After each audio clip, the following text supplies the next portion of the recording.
গতকাল ছিল গণেশ চতুর্থী। সেই উপলক্ষে খুব ছোট্ট করে আমি গণেশ পুজোর আয়োজন করেছিলাম।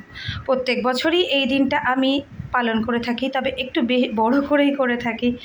এই দিন আমি নিজে হাতে করে গনুর পছন্দের সমস্ত খাবার বানাই। নিজে হাতে করে মোদক, লাড্ডু, নাড়ু, মালপোয়া, গনু যা যা পছন্দ করে সব কিছুই আমি নিজে হাতে বানাই। তার সাথে থাকে অন্নভোগ, ভাজা, তরকারি, যা যা দিয়ে ঠাকুরকে নিবেদন করা হয় সমস্ত কিছুই করার চেষ্টা করি প্রত্যেক বছর। তবে অন্য বছরের থেকে এই বছরটা একটু আলাদা। এবছর আমার শারীরিক কিছু প্রবলেমের জন্য আমার মাটিতে বসা বারণ বা বসতে পারি না, অসুবিধা হয়। তো সেই কারণেই ভেবেছিলাম প্রথমে যে হয়তো কিছুই করতে পারবো না, কিন্তু মনটা খুবই খারাপ লাগছিল। মনটা একদমই মানছিল না যে কিছুই করতে পারবো না। তাই মনের জোর করে খুব সামান্য কিছু আয়োজন করতে পেরেছিলাম। যাই হোক, খুবই খারাপ লাগছিল, কিন্তু এটুকুনিতেই খুশি হয়েছিলেন যে এইটুকু তো করতে পেরেছি। গনু আমাকে এইটুকু ক্ষমতা দিয়েছে যে এইটুকু আয়োজন করতে পেরেছি।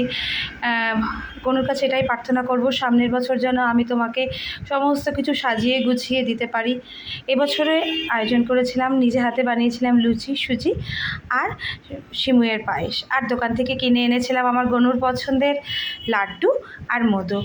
এইটুকুই সামান্য আয়োজন করে গনুর পুজো করতে পেরেছিলাম। আমি সমস্ত কিছু রান্না করেছিলাম, আমার কর্তামশাই পুজো করেছিল। এই ছিল আমার গণেশ চতুর্থী পালন। তোমাদের কেমন লাগলো আমার এই ছোট্ট পুজোর আয়োজন, আমাকে অবশ্যই জানিও।